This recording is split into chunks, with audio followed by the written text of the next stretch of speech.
about this before, but it just feels so awkward. Disingenuous. Like, this guy doesn't really care about it. I like the way your cat's looking behind you. Oh, cool. They're in the frame. Nice. I got a cat here, but I've just like closed her out of the room. Like, you are not part of this video. Can you see Pinkston eating on the counter? Oh, yeah. I was going to say, we can't include the cat here because she swears a lot. She's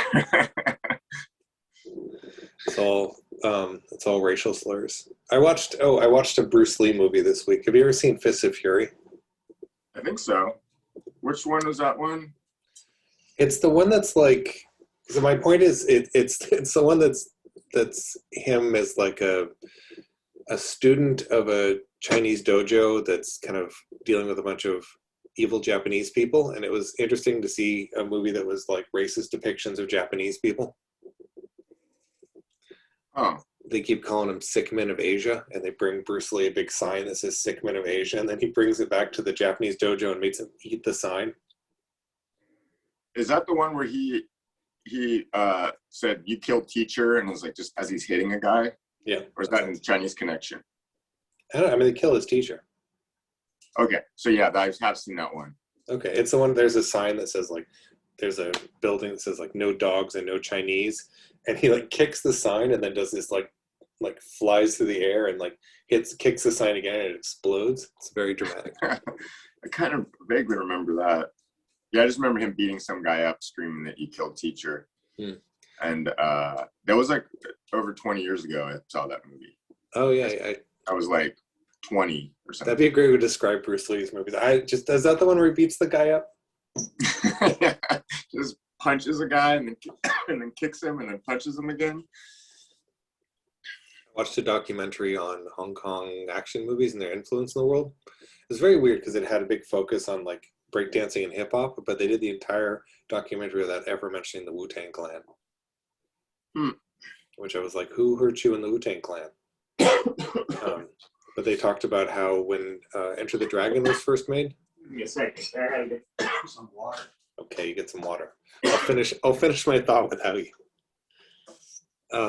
When Enter the Dragon was first made, and there was a thing where they couldn't distribute it and one of the distributors told the guy from Golden Harvest, the company that made it, that it was un-American to have people kicking each other.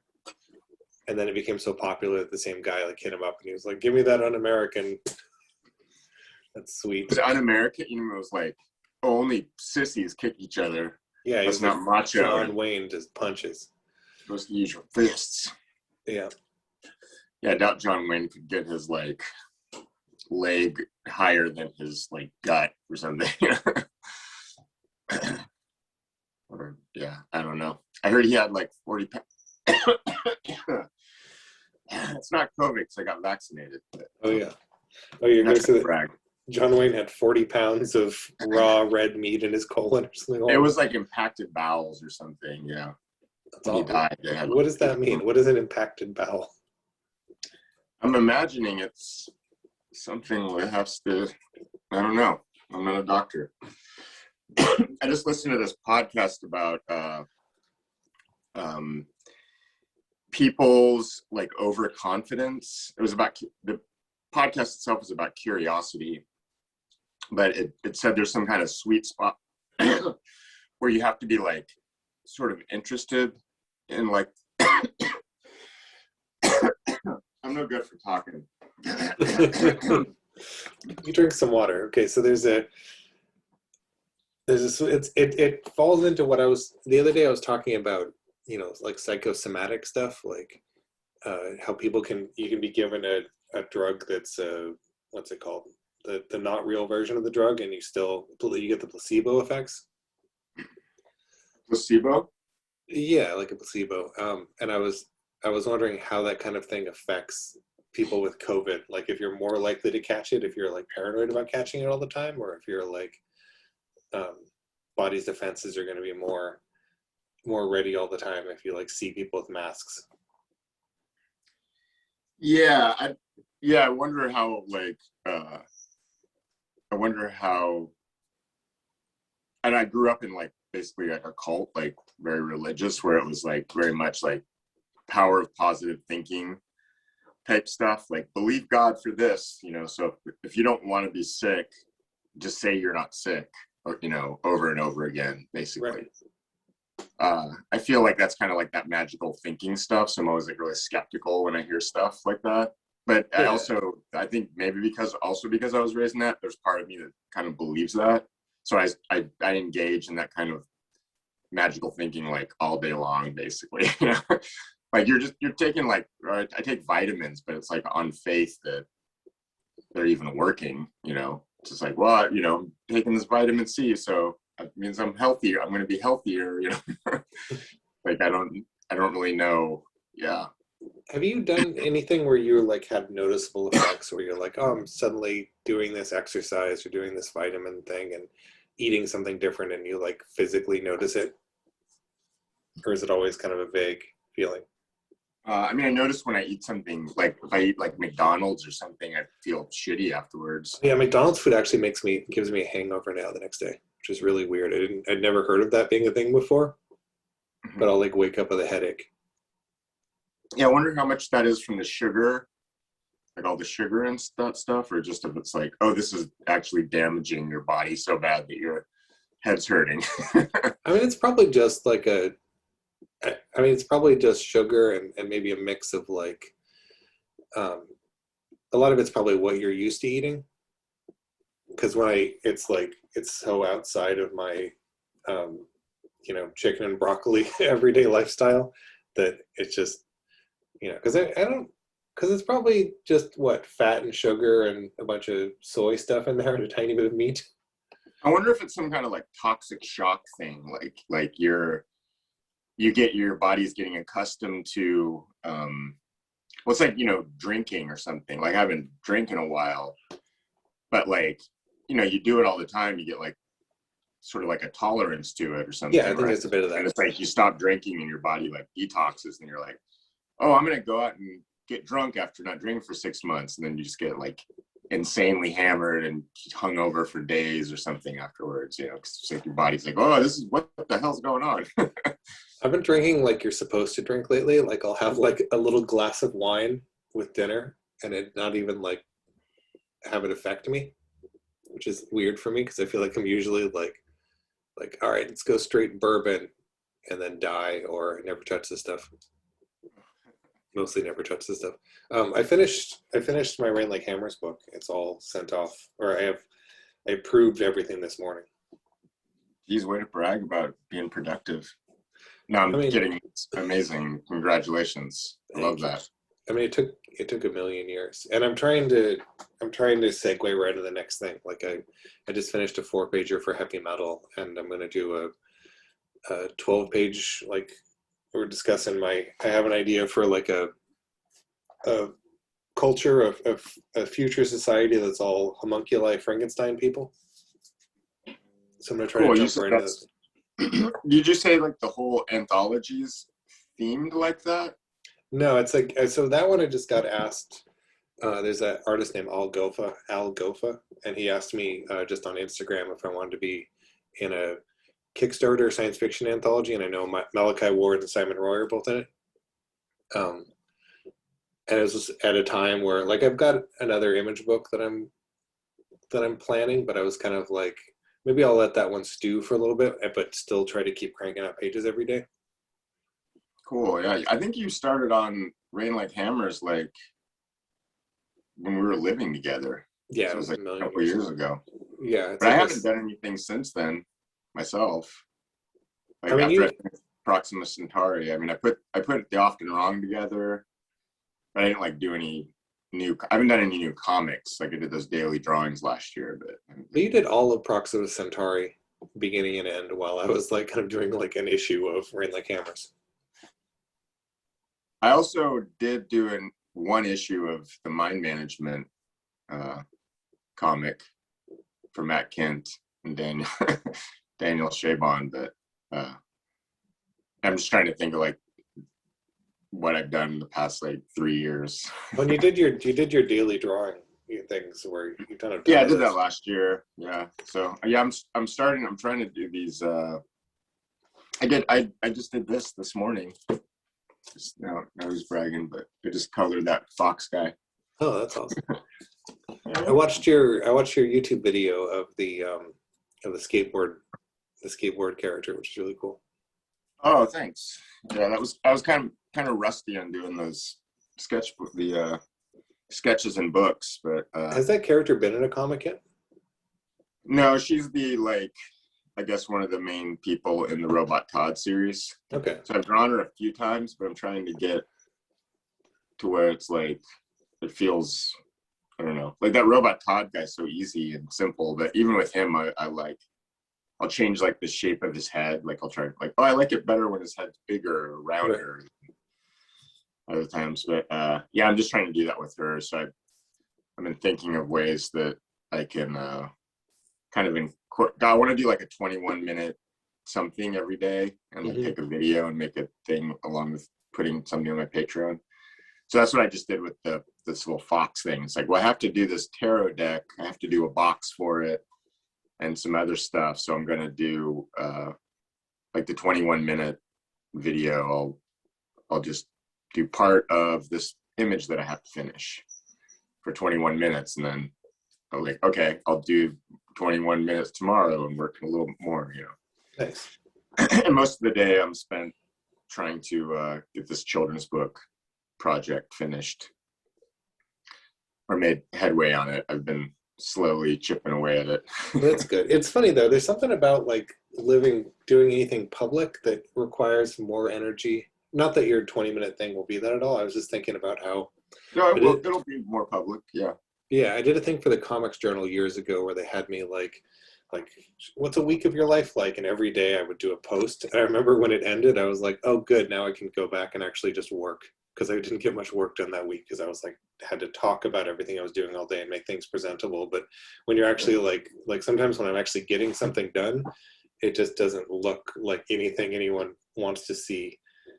A week's work might just be like, here's 5 unfinished, half-finished pages, I did that the other day I listened to a book about, I think it was called like Willpower Doesn't Work. And it was all about, motivating how to change your environment. It was about a guy named William Power that just won't get a job.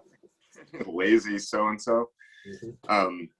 But just like changing your environment to sort of kind of force you to do something. Sort of like, what I'm doing, like my Patreon is like, oh, I'll publicly do this. So oh, that's good. Kind of keep me accountable. But oh man, I totally lost what I was going to say there about that. And kind of doing stuff publicly to kind of force yourself to do the work. Yeah.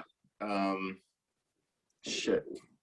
It's going to be really insightful and profound too, but it's lost forever. Oh, well. Keep talking. Maybe spend don't do drugs. It's early in the day for us. It's like, I guess it's 11 a.m. But for me, that's like, farmers should not be awake at 11 a.m. in my world. Yeah, normally by 11, I'm still, oh yeah, now I remember what I was going to say. God damn it. Thank you. Yeah, so I'm trying to figure out the schedule for like my day and how to stick with it. And so one of the suggestions they made in this book was journaling. Like he also suggested praying too. So I was like, well, I'm not going to do that. But, he's like meditation or prayer or whatever. Sure. But the morning he's like, oh, you should, spend some time journaling. And I haven't done that in forever. And it's kind of going back where you say like how long that stuff takes. And it was like half the day was spent doing this. It's like and I even had some of that drawing done, It's just, okay, this is the schedule I want to do. And I just started writing down all the stuff that I had done like yesterday or like, that morning yesterday. And there was like a lot of stuff, but I mean, none of it was like producing artwork. Sure. And just like, it's like, man, I'm just not going to be able to journal every day. It's just like, it just feels like a waste of time, It's like, unless I put some kind of like limit on it, like I'm only going to journal for like 10 minutes and then no matter what, I'm going to stop, I make myself do sketchbook drawings, but it's like, my process is oftentimes I'll just go through a bunch of photos. Like I'll pull out a magazine and flip through it and just redraw stuff, or I'll just go through Pinterest or something and just draw images off of that. And I think what that does for me is it's like when I want to engage, I will like write down a thought I had. Like I just posted a Patreon thing today where I was like, I was just drawing a bunch of like naked lady drawings, and then on the side of the thing, I kept writing these notes down about how marijuana helps people with PTSD, because I'm working on a diary comic about that, like separately. Because I think there's something about like not like if you're redrawing photos, then it's like you're focusing on craft, and then you can also be like, also here's an idea I had while I'm working on it, but it doesn't like force you to like I really like in the comics we don't have to be consciously thinking all the time when you're drawing. Like when I would write scripts for other people, it was like weird to me because you had to be thinking with everything. You can't not think and be writing, right? But you can kind of not think and be drawing. I can't be listening to music or anything, you know. Yeah. So I've been kind of letting myself. Pencil stage, it's really hard for me to like, even if I'm trying. Oh, this is like a fun podcast that I can just listen to. Yeah, exactly. Like I'll get totally distracted, and the work won't be as good, you know. Mm-hmm. Yeah, I basically have to keep everything. Like I can listen to. I think I've mentioned before. I have like 2 Miles Davis albums that I just play as like Pavlovian thing to get me to work. Oh yeah, you have mentioned that before, and that reminds me. In that book, I had the Willpower book. One of the suggestions he talks about is that thing you told me that Corey Lewis used to do, and that you do, where you just play one song over and over again when you're working on a project. Yeah, it ruins the song, but it's good. Yeah, it ruins the song. I remember you saying that. He didn't mention that in the audiobook, but he was saying how like a lot of like, I guess like geniuses and really productive people use that technique of repetition, of like putting something on that, like just repeating a song over and over again, or like I've even done that with like I used to put on like Waiting for Godot. There's like a BBC production. I used to put that on in the background and just kind of listen to it as I was doing stuff. I mean, that's a little different, I guess, because that's long. But the song thing, I just thought that was interesting that they mentioned that in the audiobook. And I was like, I got to tell Brandon about that. That's cool. Because for me, it was a feeling of like, it almost sticks you in time, where you're just like, you know, like if you listen to a whole album, sometimes you'll just be like, oh, here's the slow part. And then you can kind of get distraction and be like, I'm going to go see what's on the computer. But if you're like just in like a 2-minute loop, it's almost just like, it doesn't give you time for downtime. I did it with. Has there ever been a song you didn't ruin doing that? Yeah, years ago, I did 2 Rakim songs back to back. It's the one where he has this ridiculous line. He was talking about all his names that he has all over the world. And he's like, in Japan, they call him Watashi wa Lakimo. And I was like, that's just your name pronounced with a Japanese accent. That's not a different name. But I like that song a lot. I don't remember the name of it. I think it's maybe the R or something. But that one didn't get ruined. And that reminds me too, I was distracted by coughing and stuff. But what were you saying about Wu-Tang not being included in a... Oh yeah, there's a Netflix documentary on kind of Hong Kong action movies and how they influence the world, and it goes into like this interesting stuff about like action movies being made in like Ghana right now, or like stuff like The Raid or Ong Bak that are being made like more recently and in other countries. Like I think Ong Bak is Thai, but it goes into like lots of hip hop and the influence of like kung fu movies on breakdancing and everything, but they just don't mention the Wu-Tang Clan, and it was really weird.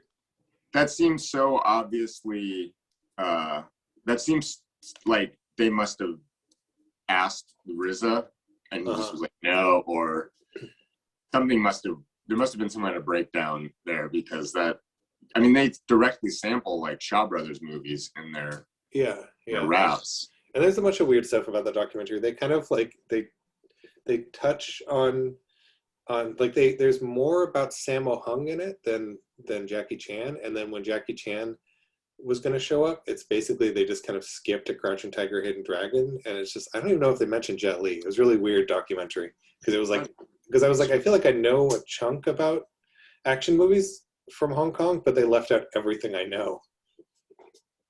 Yeah, that's odd. Maybe they were the creators I'm kind of doing what my mom does. Like maybe they're doing it because of this reason. Yeah, I mean there's a good I've read a couple bad comics over the last couple weeks, and I had these reactions where I was just like, man, maybe they got some family stuff going on. I don't know why this comic's so bad. Like I keep rationalizing mistakes because I'm like, what would be going on in my life where I put out something that I felt like was like this, you know? Yeah, man, this is water. That's good. It means you're like considering other people, you know.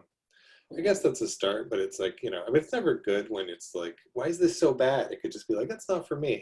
But I'm like that with that show, The Blacklist. Have you ever heard of that show? yeah, we talked about that before.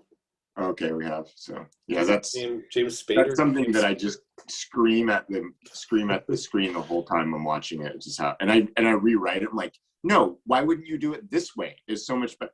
Like in not the last episode, but the episode before, whatever his name is, Raymond Redding. Who's that actor? James Spader? Yeah, James Spader. Thank you. He stabs a guy and then he like grabs him and is like gonna slit his throat. Mm-hmm. But I noticed that the knife, the big knife he had, was like caught on his watch, and he was like threatening the guy, like, how many of there are you? He's like, there's everybody coming. And he's like, yeah. And then he like slits his throat and like, you know, but his watch was like, it like scraped against the knife edge as he was doing it. I was like, that doesn't seem very like he's good with, you know, like that isn't something that would slip by in like Falcon and the Winter Soldier or something like that. You know, like you're like, oh, we need to reshoot this. The knife was all on your watch. You know, it just seems so like obviously like they're play acting, shooting at people as like the A-team or something. That makes me want to watch it more because it kind of looks like James Spader like dressing up as Warren Ellis or something. Yeah, he's a little dad bod in it. I guess, you know, it's not the same. And it's funny too, because I noticed like the directors of some of the episodes are like Andrew McCarthy, who was like in Pretty in Pink with him. He was like the good guy in Pretty in Pink. Oh, yeah. James Spader was a bad guy. So it's kind of weird, these like old 80s movies, you know, heartthrobs, teen idols are like in these like doing these crappy gangster shows, you know. I like that though. Like hanging out with the same people and you know, I'm sure it's a good living, you know, it's probably fun to make, and no reshoots apparently, like, yeah, we got this. But your knife was the they got wives and kids to get home to. They can't be worried about stuff like that. I kind of like fiction stuff where they make mistakes and it's nonsense like that. Like I get really caught up in like every routine where my girlfriend will like get stoned and watch Buck Rogers with me a bunch of nights. And I will like be like, wait. How exactly does the time gate here work in this Buck Rogers episode? And she's like, will look at me and laugh and be like, this is ridiculous. This is just like, there's just There's like a guy named Hawkman that looks like a Hawkman. Well, yeah, you want him to call it something else? Isn't that his name, or is he like Falcon? His name is just Hawk. Hawk, okay. Yeah. But he like comes from a planet, I presume, where everyone looks like hawks. Yeah, he's the Rick even his bird ship person. looks like a hawk. Doesn't his like spaceship look like a hawk? It has like claws that come out and stuff. I'm not even I remember Hawk when I was a kid, but I'm not even to the Hawk episodes because he comes in second or third season, right? Yeah, I watched a video where a guy was just complaining about how much it falls apart in the second season, and I think from my impression of the video, it just that he liked the one pretty lady villain, the princess of the what are they called? The aliens have a really funny name in it. They're called the Draconians. Oh, okay, that's right. Yeah, because it's funny because that became that was a real people, I believe, that became a term. So it's funny, these Draconians sure are draconian. Yeah, it's weird. It's just I just can't get over that. Like Hawk, like it'd be like us being on another, you know, hanging out with a bunch of Hawk people, and it's like human, and like your ship looks like a big dude. Like your spaceship looks like a big human. maybe it's a thing. Like, okay, let's reverse engineer this. Maybe there's like they worship hawks on the planet, but then they were like so into hawks that they started like genetically integrating That them makes a into hell of a lot of sense. Yeah, because he's a humanoid with just right. hawk trapping, like whatever accoutrement. Right. So Really. that's maybe they're in a thing where like they have to, like, maybe it's like kind of a flight-based society and they're super into the idea of flight and they start to worship birds so they can, maybe they're all on cliffs or something. And Well, you really take the fun out of the thing for me. I mean, his hair is feathers. Like, it's kind of cool. Yeah.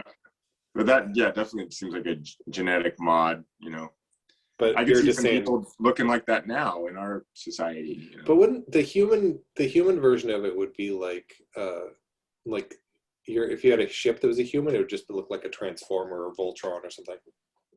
Yeah. It's just like one of those weird things that kind of breaks down when you like. I'd drive around as James Spader.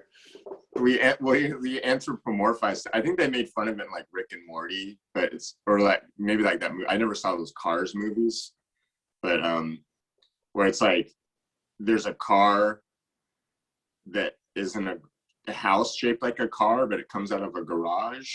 The Cars have house. I've never seen those either, but I feel like I would go insane. There's some kind of weird. They're jumping through different alternate realities, and I think they point out it's like that doesn't make it. Everyone's a car, but like they live in houses that they. Is it in Rick and Morty or in the Pixar Cars movie? I think it was in a Rick and Morty's where I heard something referenced like that. Okay. I'm totally screwing this up. There's probably I know there's birds in the Cars universe, but nothing else. Maybe here's my theory. I don't know if I know anyone that's watched the Pixar's Car movie, and maybe it's because everybody that's watched the Pixar's Car movie has gone insane. It just reeks of lame. It just looks so dumb. Like, to me, like I'm sure it's great for kids. Like, they don't care. They don't question the logic of stuff like that. They can't even drive. What do they care? Yeah, just like they're playing with cars. Hey, it's like the little toys that I play with, but they're like anthropomorphized. That seems so boring. Did you see that Owen Wilson? Because you were talking about him a minute ago, right? Or is that pre-recording this? That might have been Yeah, I was talking about Zoolander 2, the finest film ever made. Because you were talking about Sting's character from Dune not being in the new Dune movie. Fade Rafa, isn't, at least on the IMDb, or hasn't been mentioned, or at least you point at some Reddit thread or something where they were talking about. Yeah, I looked it up, and there was a bunch of angry articles that were like, "Where is this guy?" And I was like, so my theory about Sting in the David Lynch Dune movie is that he is like I have a funny thing with Dune where it's like I've tried to read the book and I kind of got bored and stopped, which is probably more on me than on Frank Herbert. And I'm not a big fan of the Jodorowsky documentary, but I really like the Lynch one. Do you like the Lynch movie? Yeah, the Lynch Dune is I've grown to love the Lynch movie, aesthetically at least, and just every cool actor in the world is in that movie. Yeah. Or all the people that are in David Lynch movies and stuff, but like Patrick Stewart's in there, Yeah, it's just it's all in all, it's great. It's got TV Steen Stockwell is in it from Quantum Leap fame. Yeah, he was also the candy colored clown in the Sandman in the in Blue Velvet. Oh, that's right. Yeah, I forgot he was in other Lynch movies, but yeah. So my theory is that Sting was in that movie so they could kill Sting. Like all of Dune was an elaborate. David Lynch's Dune was an elaborate attempt on Sting's life masquerading as a movie. Yeah, I wonder if it was like when David Lynch agreed to the movie, like you have to put Sting in it. The studio would like force that on him, or if he was like, "Oh, I enjoyed. Yeah, Sting is really well cast as this role." I don't know, because like Muad'Dib's father is the guy from Das Boot. Mm-hmm. Yeah, Patrick Stewart's Gurley Halleck, or whatever, and the guy that plays Duncan Idaho, I looked him up. He's been in a bunch of stuff too. Oh yeah, and in the new Duncan Idaho, it's Aquaman, which makes me distrusted because it got stuck in my head that he was a shitty Conan. Huh. Yeah, I don't mind him being cast as that. It's just kind of weird that you get he's a pretty big star at this point. And that is I love that character, Duncan Idaho. He's awesome. Especially in like the later books, they start cloning him and bringing him back. He's like the coolest coolest dude. I mean, that But might be he's in it. like 3 scenes in the book or something. And then Yeah, he's but killed. that Spoiler might be alert, it. If they're he's not planning in it. on doing more stuff with him, then maybe they're like, let's get a big actor so we can base some movies around. Yeah, maybe they're gonna do sequels, and I'm thinking that's what must be the deal with like the Sting, the Fade Rafa character, because they have the Beast Raban, who's his brother, is played by that Guardians of the Galaxy wrestler guy, big guy. Oh Baptista, yeah. John Baptista. Isn't that his name? Sure. John Baptista. You're talking about the I just know him as the Guardians. Drax the Destroyer. Yeah, Drax the Destroyer. That's his name. Did you know Drax the Destroyer in the comic books? Because I did not. Yeah, I at least remember him from the Handbook to the Marvel Universe books. Okay, yeah. Like I pretty much had all the characters memorized, especially if they were like a good drawing. And I think John Byrne had drawn him. No, I think did he carry like a big axe in the comics? I don't know. All the Marvel space stuff is kind of alien to me. No pun intended. Oh yeah. Yeah, because I feel like I remember him from being in some John Byrne Fantastic Fours or something like that. Okay. But he wasn't like a comical character the way everyone is, I guess, in those movies. I mean, they're basically comedies. Yeah, I love them. I just assume I'm mixed feelings always, but like it's funny. I watched all of WandaVision, but then I watched the first episode of Winter Soldier Falcon. Of Edie Falcone and the Winter Sister Soldier. Exactly. And my reaction to it was like, oh good, this isn't very good. I don't have to watch it. And it's cool if you like it, but I love that show. I mean, it's corny as fuck, like they all are, but it was, I don't know, I have a blast, especially like the Captain America style ones. Like I like all those movies the best, but you can tell me why you don't like it if you want. I don't know. I don't need to watch it, and that makes me feel free. I'm just like, I get off fucking scot-free. I don't have to watch Falcon and Winter Soldier. This is like so many hours that I can be spending doing other things. Scot-free is DC, not Marvel, okay? Oh. Miracle Man? Oh, yeah, that's right. Miracle Man seems... Wait, is Big Barda DC or Marvel? It's DC. She's like his lady friends, but his partner. That's what I was trying to get with. Like, it's weird. The DC They're all Jack Kirby stuff characters. The DC Jack Kirby stuff is weird because it just seems like all those characters just feel like they would be like Eternals in Marvel. Yeah, I think that's kind of was the idea, right? With the Fourth World stuff was Marvel, doing Marvel style. I don't know. I'm not a comic historian, so. But, but I mean, it's weird because the Kirby stuff over at DC, I can't think of much of it that's been done well after Kirby left it. Like, I don't know if there's been like a great Commandi or like Orion always seems wrong when anyone else draws Orion.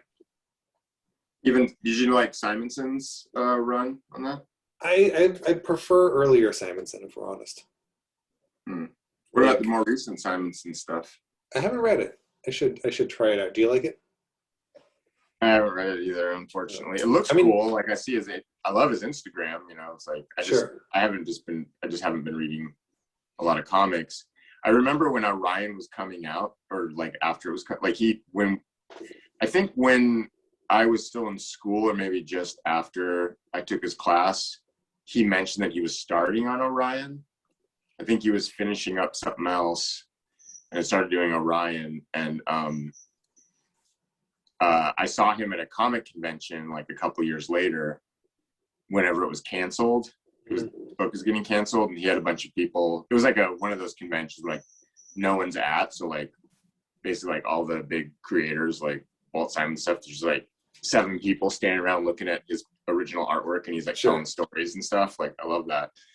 So we were all standing there, and he was talking about it, and he was like, yeah, Orion got canceled, so I'm not going to do that anymore. He's like, no one bought the book, And it's like, Farel didn't even buy the book. And I was just like, and you just said, you just said, if you did better, I would have, and you walked away. And it's the last time. No, I thought it looked great. it's just, I don't know, because I saw some of the original artwork for it, Right. and I was like, this looks amazing. It's fucking incredible. I'm gonna totally love this book. But then something about seeing them come out as like a Marvel comic with like logos and ads, and I mean, it was a DC comic, but Sure. you know what I mean. It's like that style, like pamphlet. I think it's just the time and place I was, where I'm just like, you know, it's been all colored, and it didn't look. I just was like, wasn't interested in it as much. There's at that something point. like that. There's certain types of work that like sometimes the originals will look kind of crappy compared to the print version, like it's made for print, and then other times, Yeah. like a lot of mainstream superhero stuff, like back when we were coming up, seeing the original artwork because they're being done with like nice techniques on nice paper, like seeing the original work was like so much more impressive than seeing the print version. Yeah, go look at some like Wally Wood pages that someone have framed in their home or something. It's like, Sure, what I mean the that's fuck? That guy above did like me. thousands of pages like that. That's crazy. Yeah, but even stuff like, I feel like even like a Jim Lee page would be more impressive in the original than it would be in print. Yeah. Whereas I remember, like the examples of it are all people no one would know. There's a guy Locke, who, you know, he's kind of Brian O'Malley's, I don't know, the guy who kind of helped Brian O'Malley kind of get going in his early comics. But his stuff looks kind of like a Tomo or something, right? Like, Yeah, it's very Otomo Shiro. But I remember seeing his originals, and they were kind of like 8.5 by 11, just like little sketchbook drawings. And like when you see him on his website, there was just like, I assumed he was drawing it huge. yeah, that is interesting. You did those Rain Like Hammers pages pretty big, right?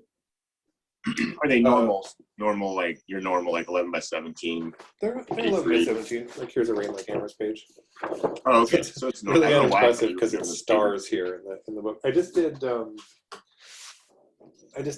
heavy metal story. I drew it much larger. Like here's 11 by 17, kind of standard comic size. I think this one is. Oh, so it's wider because is that because it's a magazine, so the format's a little wider? But the funny thing about this story, it's only 4 pages, but it took me only by page 4 did I actually have the dimensions down, because I kept drawing pages and I'd scan them and be like, oh, it's slightly off. I'll tweak it in Photoshop.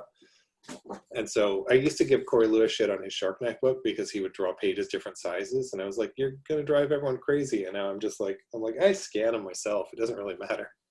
Yeah, and Corey's seems too like his style is like kind of made for doing Photoshop over, you know. Oh yeah, he's just kind of doing crazy.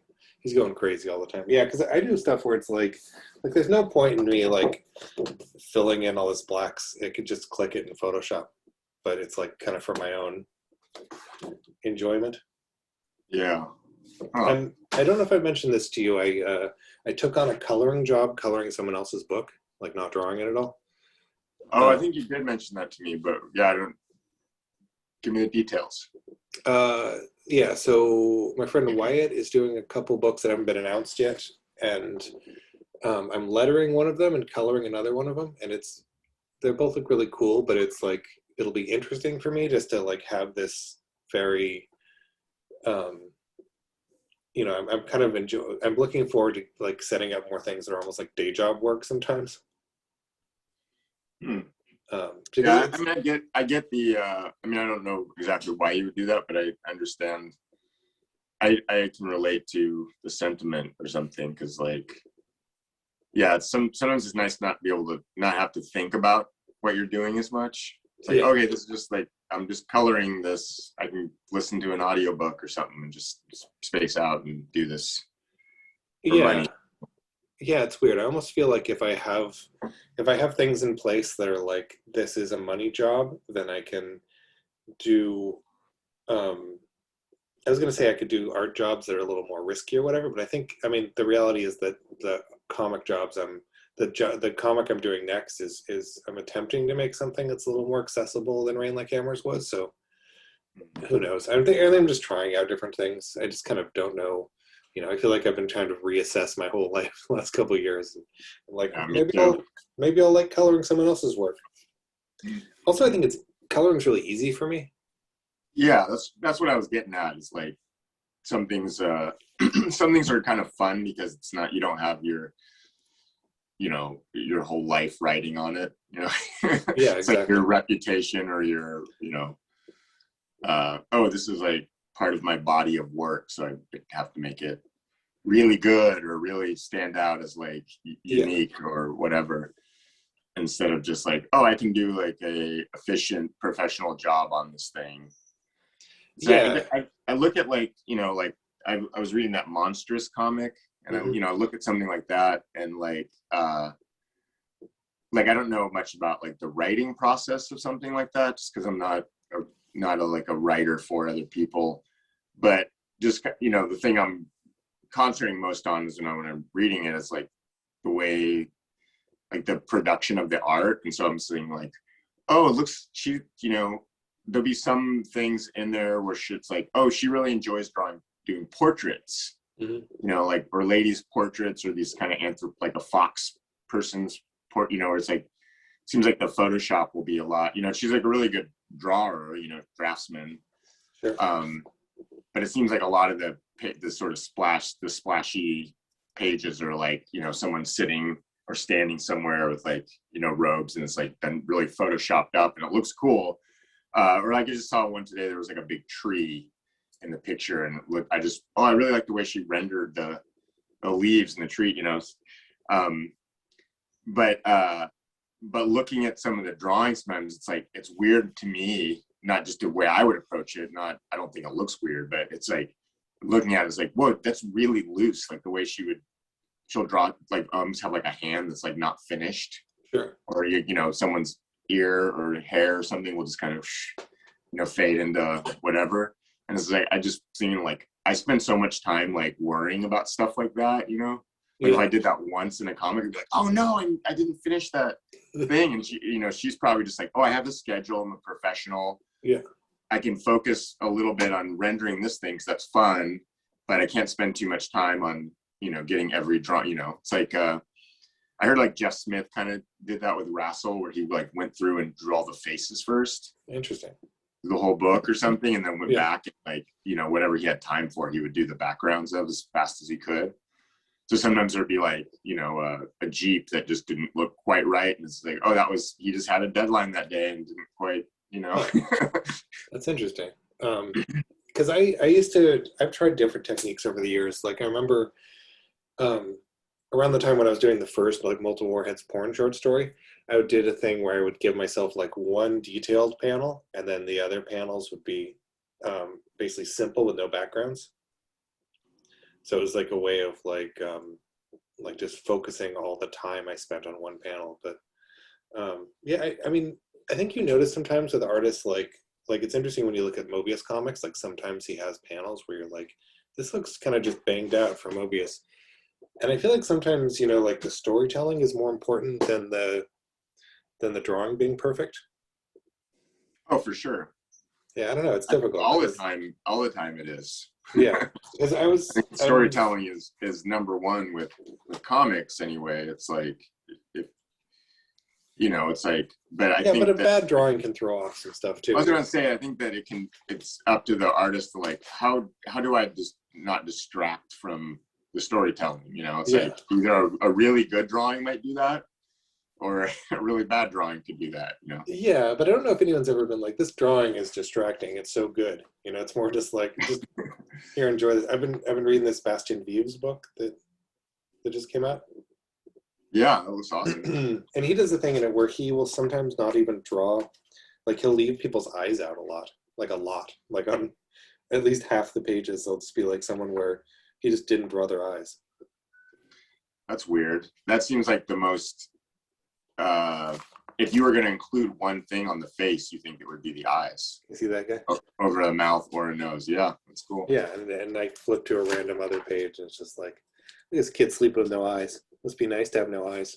Well, that makes sense with the sleep, because, you don't see the pupils, obviously.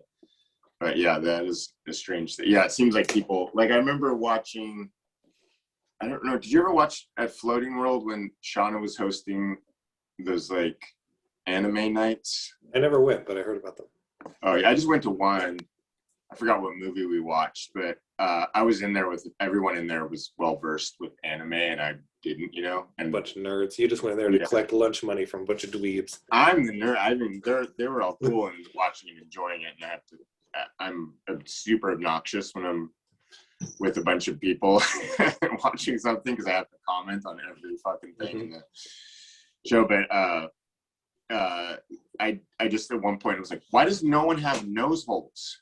Like, I A just reasonable point. Struck me as, and everyone was like, "What?" Like, it's like, oh, that's like an anime thing, I guess. Where it's like, why don't they draw nose holes? But it's funny because I feel very well versed in that style too, and it's like I have to draw nostrils when I draw faces. Nostrils. That's what nose holes. What nostril? You know what nostrils are? They're nose holes. But I just, yeah, that's a reasonable critique of it. The worst thing is was it a critique? I just was like, I just felt like I just wasn't in on the subculture. Like I didn't know the language of anime. Is there a reason for it? Is it other than aesthetics, or is it like, oh, it's just practical? It takes too much time to draw nose nostril holes. I mean, I think a lot of it is stylization, but I think if pressed, people would be like I've seen things where someone will have to interact with their nostrils and they just will suddenly have like they'll stick their finger in like a hole that wasn't there before or whatever. And I don't know, I like that style a lot, but I feel like your fallback should generally be reality sometimes. And it seems like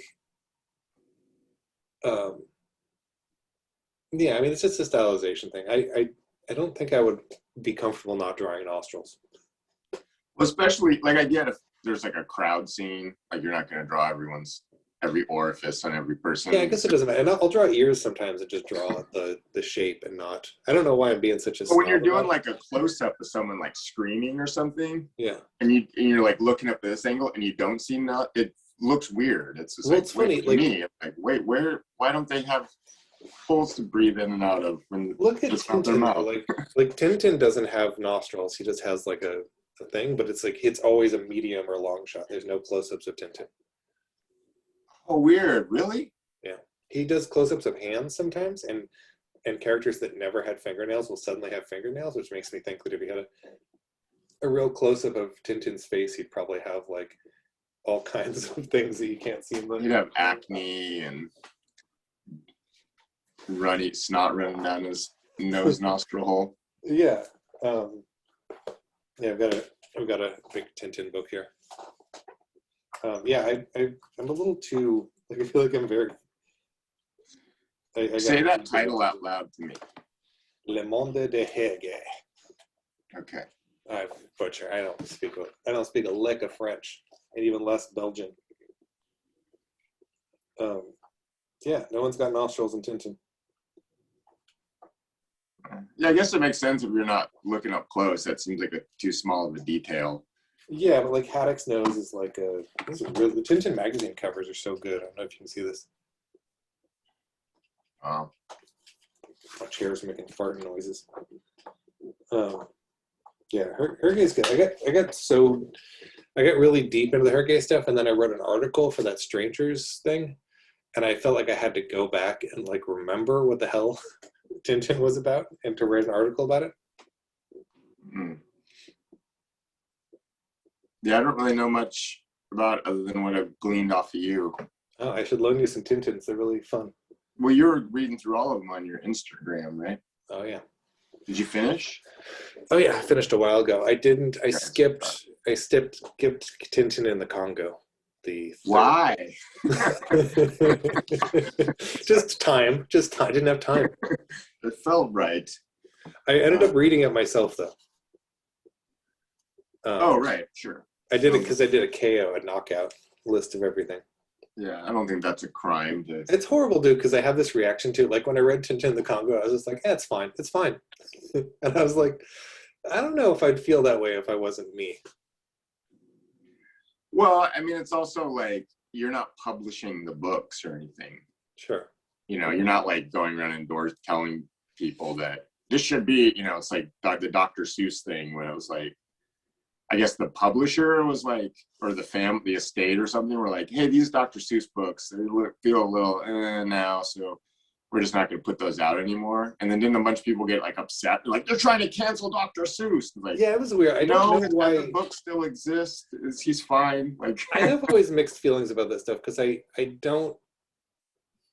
Dr. Seuss books are fine, but also it's like if they just took them out of print and didn't tell anyone and just left it. No, I think they are fine. I think there was just like a few books that had some problematic imagery in it, and they were just like, hey, this isn't really a thing we feel is we want to keep publishing. And yeah, I don't know the whole backstory of that, but my issue with it is like, why do I know about it? Like, why'd you make a statement? Like why? I think because people were flipping out about it not being a thing anymore. It's like, really, do we really need every Dr. Seuss book to be in print?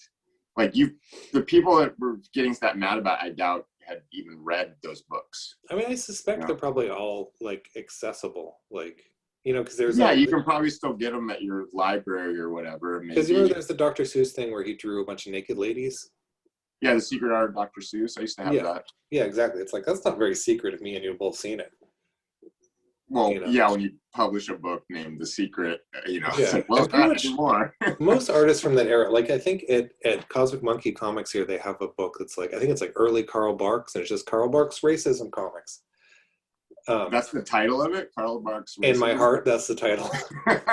No, but it's like, I think a lot of it is just like, in that era, it was very common for people to do racial caricatures that are like, the World War II stuff is always really fascinating because people get really upset about like a lot of like Japanese depictions, and obviously America was very shitty to Japanese, to non people that we were at war with as well. But a lot of it, I think, is understanding the cultural context of we were trying to do that to Germany too. We just they looked just like the artist, though, was a problem.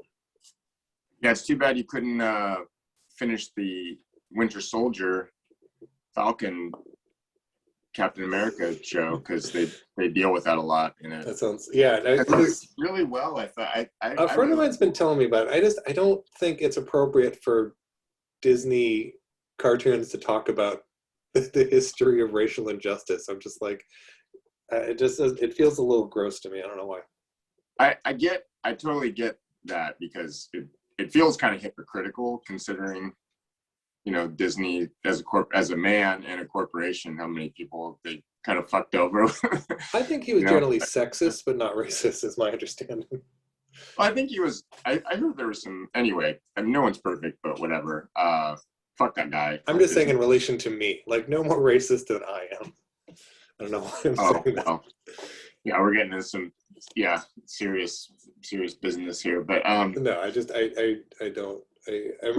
I understand that. I understand the criticism of them doing that, but I think, because we've talked about this kind of stuff before, with them being like, Disney's not a person anymore. It's this big corporation that runs a lot of stuff. So I much prefer them tackling those kind of issues in a show, and like letting the creative, the writers and the actors and the all the people in the crew and all that stuff kind of get behind this good message, as opposed to just pretending that stuff didn't exist, or doesn't exist. I prefer that. I prefer them actually talking about it and stuff. And I know that like the end, it's like, everything's okay now, right? I mean, that's fine too. I mean, escapism is good. Like, I'm a fan of escapism. I think it's good. I don't think that it's wrong because I mean, you still have individual writers that are producing this stuff, and I don't think that's entirely wrong. There's just something about it that feels like, I don't know. I don't trust. It feels like you shouldn't trust it, for sure. It just feels like it feels like, what does SpongeBob SquarePants have to say about the prison industrial thing? I'm just like, no, I don't know if that's the spot for it. It's not the same, because like Captain America comics have always been political. They've always dealt with that kind of stuff since like its inception, like punching Hitler. I mean, there's a bunch of people, but they've been in America that were like outraged, like, oh, dare you said what? Yeah, but if we're honest, they've been Bazooka Joe political. They haven't been like real. Right, I know, but it's like the context is like SpongeBob SquarePants, like that's obviously for little kids. Sure. It's about like an undersea creatures. It's not, there's no basis in reality on it other than like there is such a thing as an ocean where creatures live in it, you know? Allegedly. That's it. Whereas like On Falcon this and flat Earth. Captain America and all that stuff is like, oh, that's there. It's obviously a fantasy, like a boy's fantasy. Sure.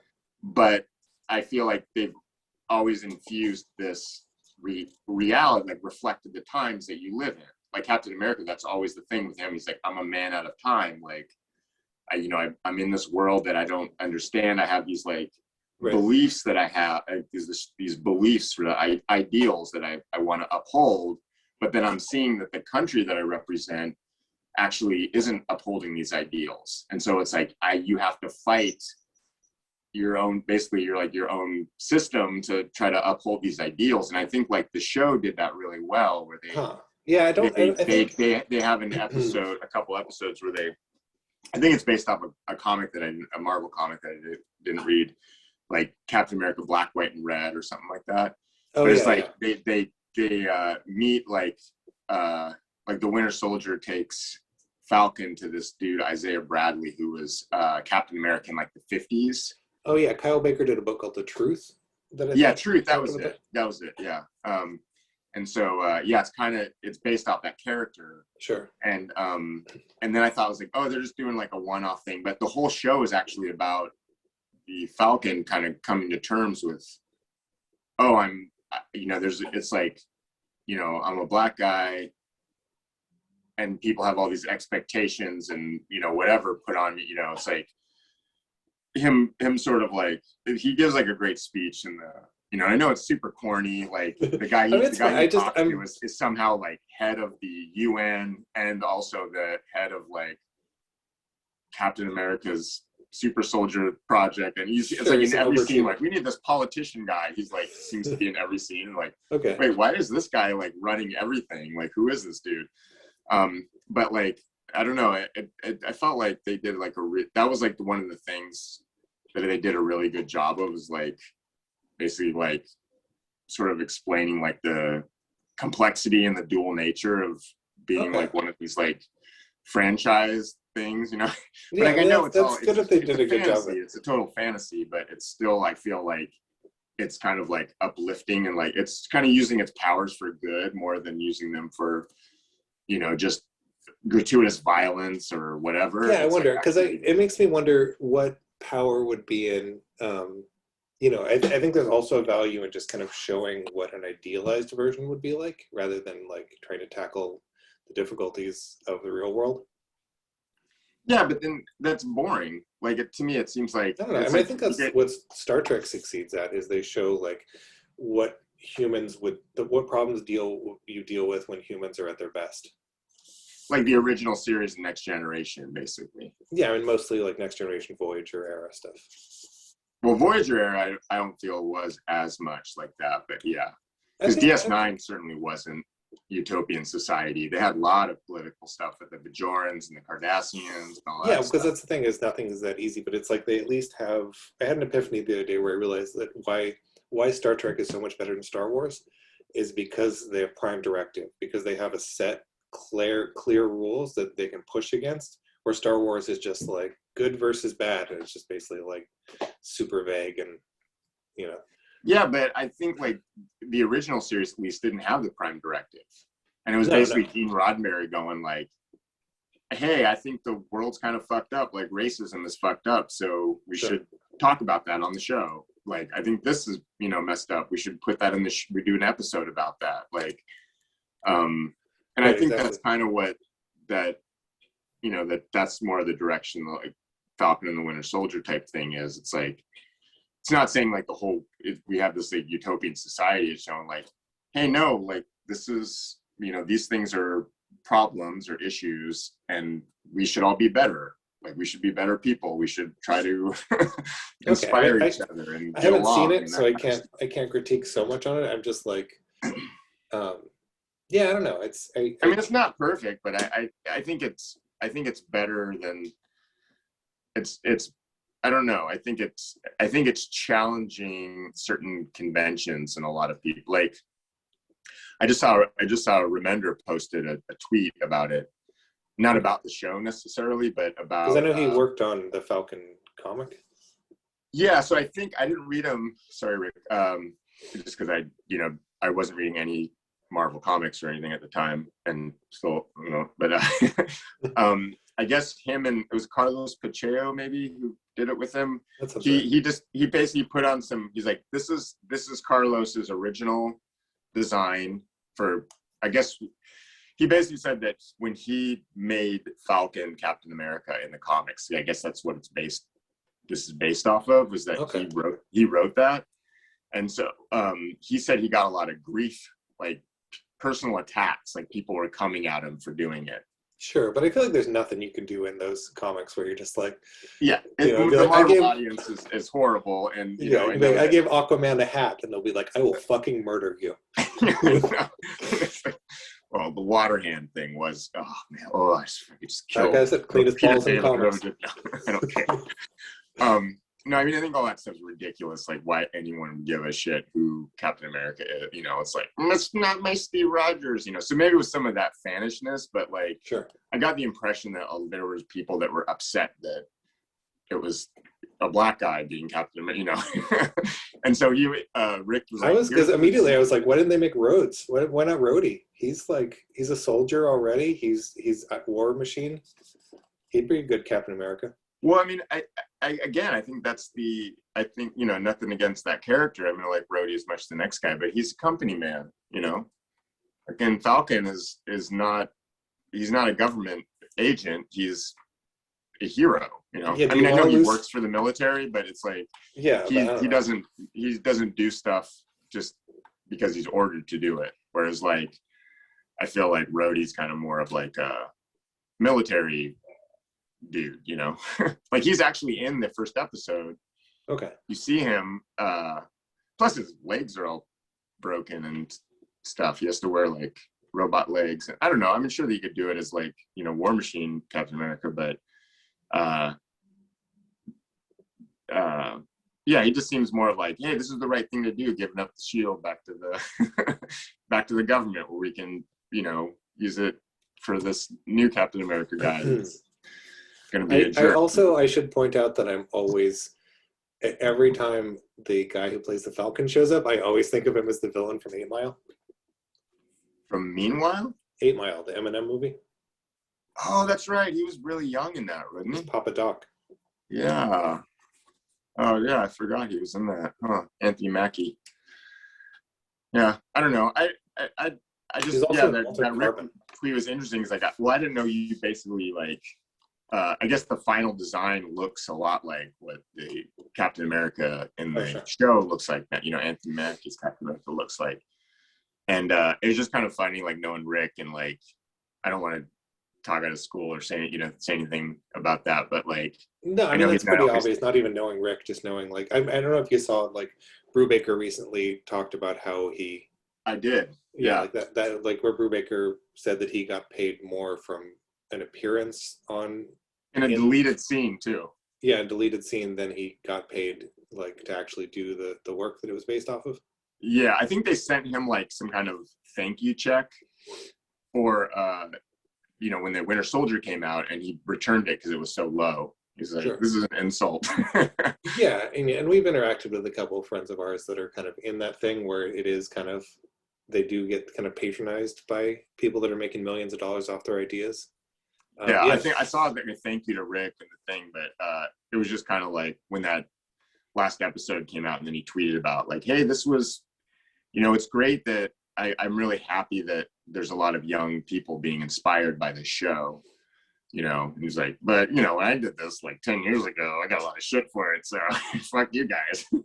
So he didn't say that, but that was the impression I got from, that tweet. I was like, that's pretty good, Yeah. I keep avoiding talking about, you haven't even read it, so it's not even a thing, but there's the recent Captain America where they gave Red Skull a podcast was a big deal. Oh, it's too stupid to even get into. It's Captain America's like, I read it and I was like, I fucking like, my main takeaway from reading modern Captain America is I was like, man, this is a fucking boring comic book.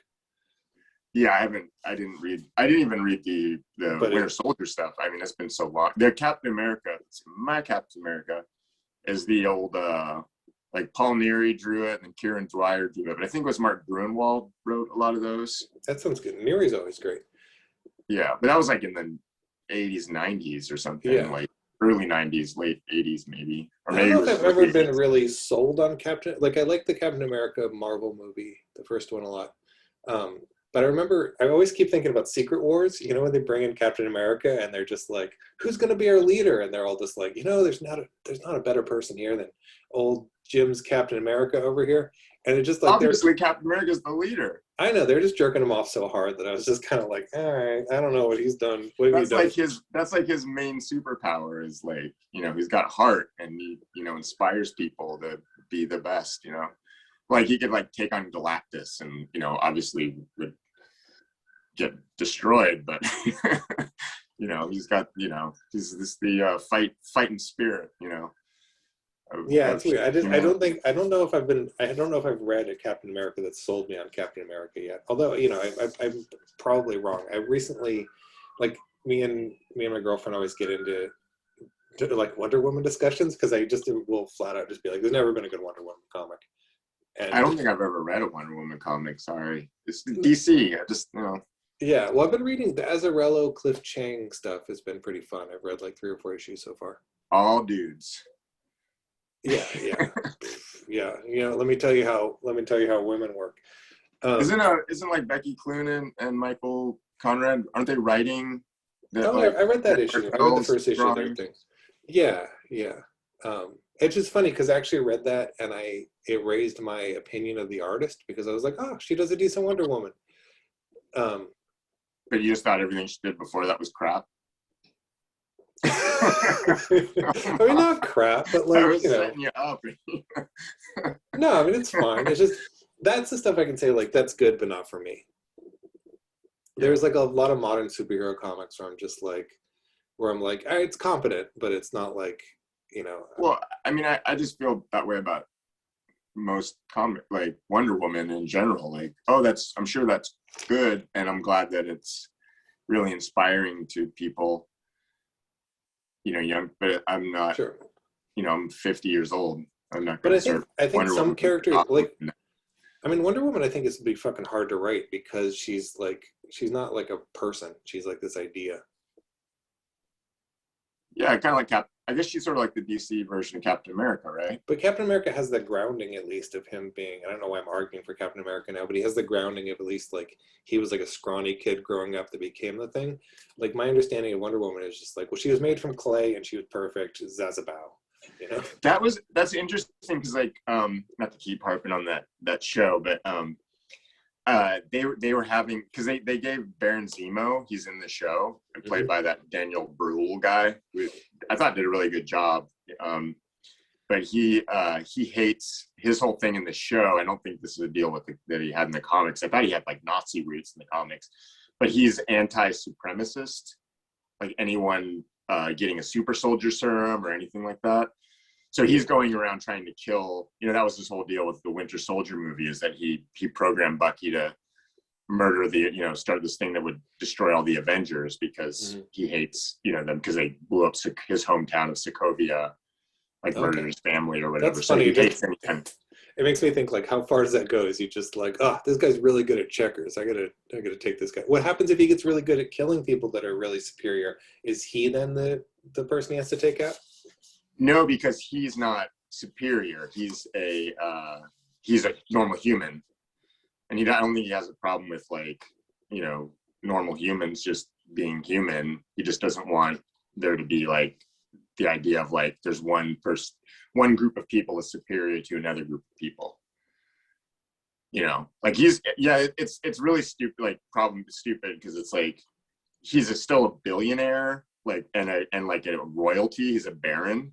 But he's like, oh yeah, there shouldn't be supremacy. He's like, well, you don't have a problem with like classism, I guess. Flying around in a private jet, you know. Yeah, I like that you're like this murderer's ethics don't really make any sense. Well, he has this conversation with about, you know, his ideals or whatever, and or he even like asked the Anthony Mackie the Falcon if he would take the super soldier serum. He was like, no. And he's like, no hesitation. That's impressive. But he's basically saying like why he thinks he's like, why wouldn't he take the super soldier serum? Why wouldn't he? Yeah. I forget. There's there's all this history too with Isaiah Bradley, with them doing like experiments on him, imprisoning him, and it's they do. Look, you don't get to the moon without Nazi scientists. This is just the way of things. That's funny because in the show they talk about Captain America being on the moon. No, but the whole thing what I was gonna say about that was that he's bringing this up of like, he's like, every super soldier, every time you've done this, it creates supremacy to where that person thinks that, they're better than other people, and it's like really dangerous. And he's like, everyone's succumbed to it. And he was like, except for Steve, and he's like, yeah, he's the exception. And I was like, I thought that would have been a good time to point out. It's like, yeah, because he had character, Sure. Because he was like a wimpy kid who didn't give up.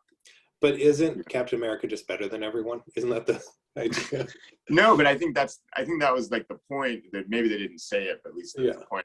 Is like, and then the first Avenger, the first Captain America movie, it's like, yeah, the reason he is like awesome after he gets super buff and can pick up cars and stuff is that he had to like deal with all these handicaps his whole life, being weak and scrawny and all this stuff and bullied. And so it's like he had this character. Instead of becoming bitter, he was like, no, I'm still gonna fight, I'm still gonna do the right thing. Which is funny because I feel like in reality oftentimes you get kind of more of a Harlan Ellison with that kind of. Well, that's what I mean. I think that's usually the case, is like, oh, you're gonna turn bitter, and then once you get once you get the superpowers or all the money or whatever, then you like oppress your oppressors. And instead of that, he.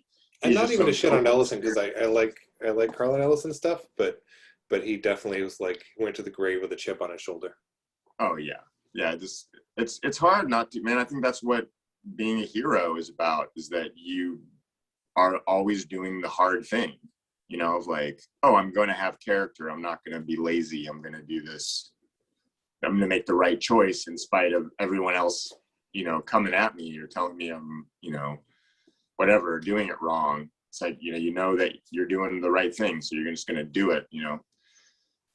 I don't know, that I feel like that's why I like that stuff. It's like, it's just like idealized. Oh man, I wish there were people like that in real life. I wish there were Falcons and Winter Soldiers and that kind of stuff, just because like, sure. Instead the reality is like way more grim to me, of like, no, pretty much everyone that gets power is corrupted. Well, I generally think that there's good people that get in positions of power, but oftentimes they are not the people you hear about, because sometimes going for fame isn't necessarily the same thing, Sure. Yeah. I don't know. I mean, I think there's good examples of people, like real people that do interesting things. It's funny too, because the way that things are thrown at too, like I think there's a lot of people that are in good positions of power in the world that people dislike because of the positions they're in and not necessarily what they do with it. Sure. Yeah. It's like those people who are just like, it's like we were saying about writing superhero comics. There's people where it's like you just can't do anything right. Like people will just like threaten your life if you like change someone's shoes or whatever. Yeah. Of course, I'm sure Rick didn't help his position by turning Frank Castle into a Frankenstein. I that's hard to argue against. It seems like it was fun. I remember when he did that, it was like, oh man, yeah, this is pissing a lot of people off. I don't know. I have a lot of admiration for Remender's ability to. I swear he's the only guy that can do as many books as he does and can maintain quality. And maybe it would improve. He's a hard worker for sure. If he did less books, maybe more of his books would be for me, because kind of I generally like him, like certain books of his where I'm like, this one's not for me, but it's great art or whatever. But when his books hit, I feel like they're solid. Yeah. So yeah. Yeah, he produces more stuff than I can consume. yeah, exactly. And there's a lot of guys that do that, but I generally don't try to consume their stuff. I think one of his strengths is that he is such a like he's really good at getting good artists to work with him. Yeah, that's very true. Yeah. Like he brought in Tony Moore and Jerome Pena to Marvel. Mm-hmm. Like he brought those guys with him when he started working at Marvel. Yeah. But there's guys too, like, and I don't even dislike his comics necessarily, but like Mark Miller works with amazing artists, but then it's kind of hit or miss sometimes on his books too. Like I don't generally. That's weird because like, yeah, the only Millar stuff I think that I've read is the stuff he does with Frank Quietly. Oh, that's amazing though. It's like that's yeah, fair. like Frank Quietly. I'm gonna throw. Well, I mean that's why I would read it. But I saw the trailer for the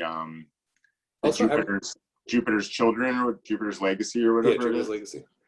And that just stuff looks so weird in real life.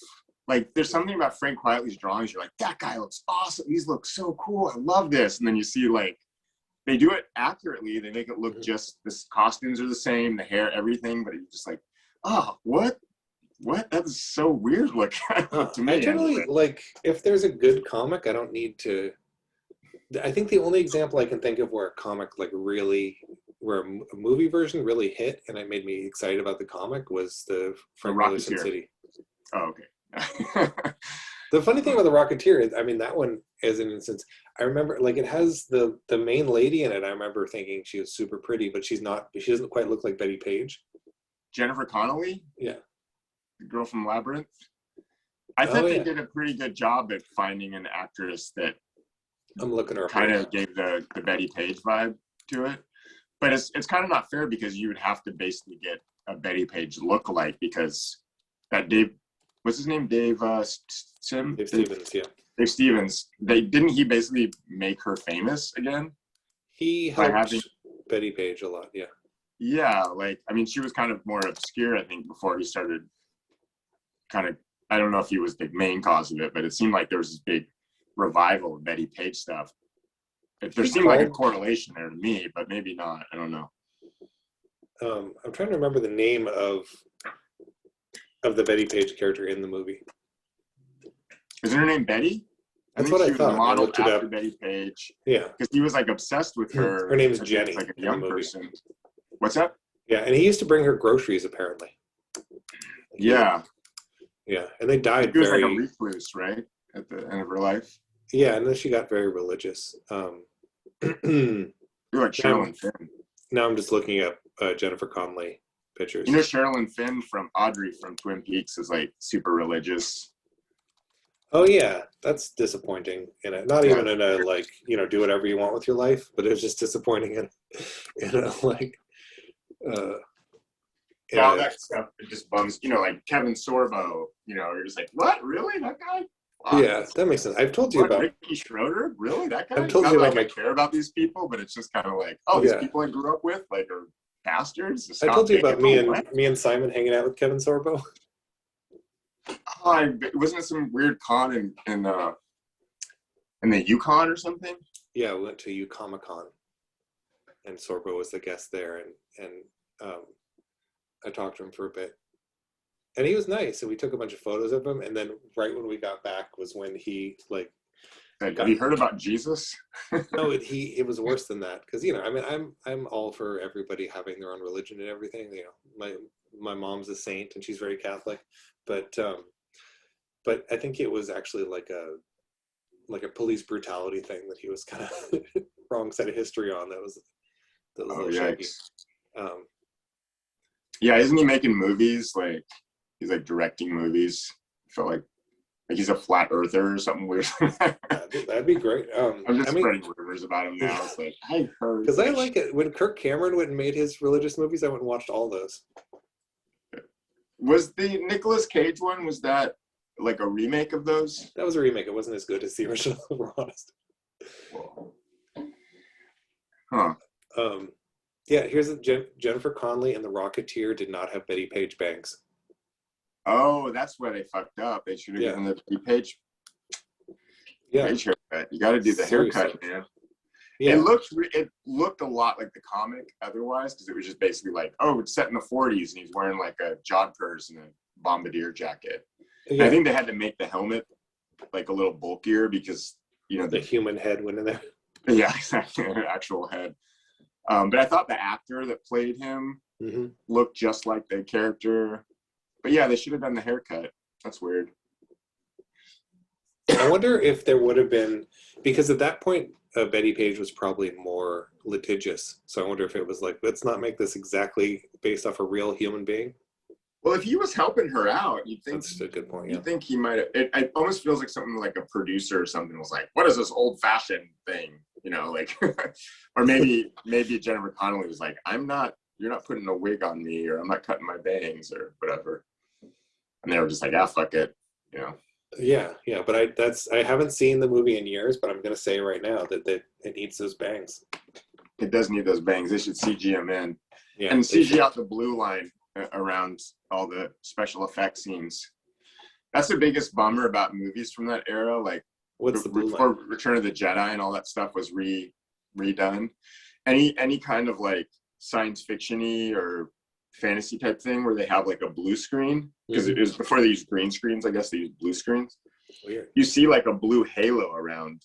So when he's like jetpacking through the air, you can I just look at him like, oh, it looks so fake because I can see the blue thing around him. Oh, I never noticed. I wonder if it would bother me at all. Because there are some things that I've watched, like old movies, and I don't know. I think I'm just a cheap date when it comes to old stuff, because I'll watch like 70s, Blake Seven. I'll be like, this is perfect. Everything's perfect in this, and it's like filmed in someone's garage. When I see them like bumping into a wall and the wall shakes. Like, what? Lately, whenever I'm watching Star Trek, because I'm slowly going through Voyager, I'm like 5 seasons in now. Every time they open and close a door, I'm always like nudge Casey, and I'm like, "That's a guy. There's a guy. Like, I'm gonna close that by hand." Oh, they did it by hand. It wasn't even remote controlled. I assume it was by hand, because like it's like you're not gonna build a door for every door. That's like space door. I just figured you just have one door that you just recycle on every set. I mean, but you could also just have a gaff. You could just have a dude do it. There's no way. They must have had some kind of levies and pulley system for the holodeck doors. And it's like they're like exit, and they go. That can't be just a guy. Adding sound effects adds a lot to it. It's two guys. I'm saying it's two guys. We'll look this up afterwards and look and see if we can find, because I'm pretty sure it's just like some dudes with 2x4s on the other side. Okay. Well, which era? Like all of them, or just the original series? I'm gonna say at least into the 90s. Yeah, I wonder, because I mean, you have elevators. Like, you know what I thought was a cool effect in the original Star Wars and A New Hope? The way the blast doors would come down. Like when they first were in the stormtrooper outfits, and they took their helmets off, and they're in the little waiting room. The way you press them, it would come down so fast. But my little kid was like, "What if you were under the door? Would it chop you in half?" I guess it was probably, yeah. There's probably like a sensor or something down there that wouldn't let you. I wonder though, because I mean, I bet a part of it with like blast doors is if you're dealing with something that's in space and you have to stop it from decompressing, that you're willing to risk cutting off a leg or something if it doesn't decompress the whole ship. Yeah, I don't know, man. I don't know. My understanding of how space works is so ruined by watching things like Silverhawks, where I'm like, sometimes people just are in space and they're playing the guitar and shooting lasers out of their guitar. Yeah, exactly. Wasn't one of the Spacehawks guy? Wasn't he like cowboy or something? He had like a cowboy hat on. Yeah. And he was like, Bluegrass, I believe his name was. Bluegrass. Okay. I don't know. I think so. I'm looking at Bluegrass. That show is weird because there was like that guy by far had the best superpower. Like his was amazing. Like he had a mohawk as well under his cowboy hat. But he has like absorbing man, where he could basically, like, any element that he touched, he could become that element. So he could turn himself into like a rock man or water man or whatever. Are you thinking of Galaxy Rangers? That's what I'm thinking of, Galaxy Rangers. Wasn't there a guy in there that was like a cowboy that could do that too? You're thinking his name was Shane Gooseman. They're all all cowboys and Galaxy Rangers. Yeah, that was a great show. Yeah, okay, so Galaxy Rangers is the show I was thinking, not Silverhawk. Sorry, I got this confused. Yeah, Galaxy Rangers treated space a little bit more how, my idea of space works. Yeah, but what I guess, yeah. So Silverhawks was completely like super cartoony, crazy, whereas like Galaxy Yeah. Rangers kind of had more of a sci-fi structure, little more sophisticated. Yeah, I mean, it still had robot horses, so take it for whatever that's But it worth. was, I felt like it was, yeah, it was like a little, maybe like 2 year older audience. Yeah, I mean, Silverhawks was by the guys that did Thundercats, and so it was kind of like this, like, very fun nonsense world, you know? They really had like a theme where it was like Oh yeah, so there's an Silverhawks. element and then Yeah, a animal. yeah, and they're the third show called Tiger Sharks. Oh, I remember Tiger. Yeah, it was like an underwater. Yeah, and they had a tank of like magic water that they jumped in that would transform them into like fishier versions of themselves. But those are two animals together. Tiger sharks, whereas like silver hawks. Maybe they're all like it's an adjective and an animal. Like, because you could kind of make tiger shark. Because I guess tiger shark is a thing. Like, Yeah, Tiger Shark's just a thing too. I mean, I don't know. Maybe they but tried. my thing about Galaxy Rangers, real quick, is this stupid. I mean, like everything else I'm saying, but so like, okay, they had that guy who, because the thing with Galaxy Rangers, they all had special powers. It has one of the characters in it. I mean, kind of. There's one guy. I mean, they were. Well, the Doc guy had a little supercomputer where he had like little nanobite. That's what I was gonna say. Is he didn't necessarily, but I guess he could communicate with, because they were. He had all, a really good power, because yeah, you can use that in modern life or whatever, but he could hack any computer basically. Yeah, and then Nico, who's kind of, I believe, based off Nico from the Velvet Underground, was psychic. And then you had Zachary Fox had like an arm where he'd shoot. That's what I was gonna get at. So like everyone has these awesome powers, especially Gooseman or whatever, who has Jane Gooseman, yeah, who has the best power by far. He's like a god compared to everyone. Yeah. But the main guy, he just has a bionic arm. Yeah.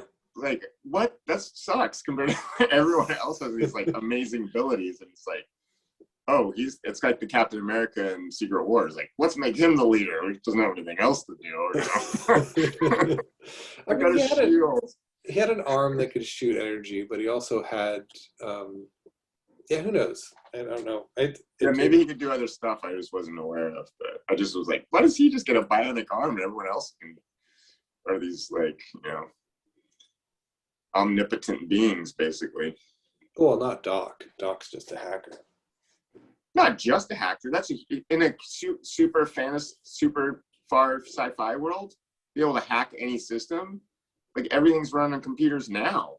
Sure. Like in the future, you could be like control whatever. You would want a guy like that in your team for sure. And you know what you need also is a guy with a cyborg arm that can shoot. No, he's definitely the weakest link. You could get by without him. Everyone else, they could completely lend their abilities, but all he can do is bark orders at people and maybe like get someone's back occasionally. Zachary Fox was a pretty solid. Also, you gotta keep in mind that Shane Gooseman was a hothead. He is a hothead, but he is also cool, Mr. Cool. They really were kind of like Wolverine and Cyclops. Oh, okay. So they were kind of needling each other a lot? No, but without that aspect of it. Like if you they both wanted to fuck Jean Grey? I don't know. There was no Nico was kind of the Jean Grey in it, but I don't think there was the sexual tension there because Zachary Fox's wife was kidnapped by the Queen of the Crown and put in a psycho crystal. Whoa, you've really watched a lot of those Galaxy Rangers. Watched a lot of Galaxy Rangers. Maybe I should rewatch all those. They're really good, actually, and they actually have surprisingly good music. I remember the story having weird little tangents it went on too that seemed fun. Like they were trapped in some kind of alternate dimension planet or something for a while, where there was like these weird Mad Max type people. That sounds right. Yeah, it's been a while. There's a bunch of really cool stuff. There's a whole storyline in it with this guy called the Scarecrow that was kind of a being that was older than kind of human history, and he was woken up at some point, and there was a planet where technology was not allowed, and it was like a fantasy world. But then it turns out that they had like a computer running the whole place, and the computer fought the Scarecrow guy because they're both like they're like from an ancient society that they are kind of hint at. There's really cool stuff. I'm gonna watch those at some point. I gotta finish Blake 7. I'm just like on episode 8 or 9 or something like that. I always do that. I always get about 10 in Blake 7 and then start over. Yeah, there was one.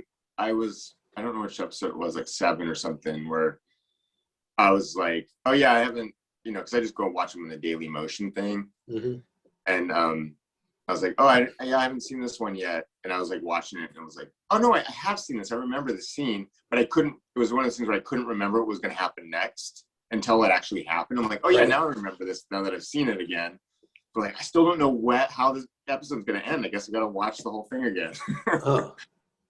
And that's a good excuse to just like start drawing when you have it on. Then I'll probably have to watch it again because I got wrapped up in drawing. Yeah, that's the nature of the beast. Yeah. We should wrap this up. Even though I talk about bottom feeders, or I'll do it next time. Yeah, we can just. Yeah, it's good to talk, even if it's for us and the 3 people that want to listen to our conversation. Go buy Rain Like Hammers if you haven't. Anyone that's listening to this, no, Brandon, go buy your own book. I will. I feel like the people that listen to this are probably like the few people that are like, yeah, I already got it. Yeah, I got issue 4. Yeah, I haven't read issue 4 yet, but I've loved the first 3, so I'm sure I'll love this one. I like it. 4 was the one where I decided I was like trying to have more fun, because I was trying to like plumb through a bunch of bullshit in it and get it all into paper.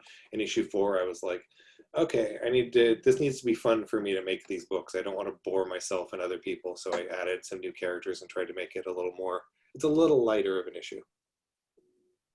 So was there another book you wanted to talk about? But we can save it for next time. We'll do this. Go. Okay, it's good talking to you. It happens every time, like I'll drink a pot of coffee and then just be like, we need to start doing this with catheters. Yeah. All right, man. All right, good talking to you later, Farel. You too. Bye.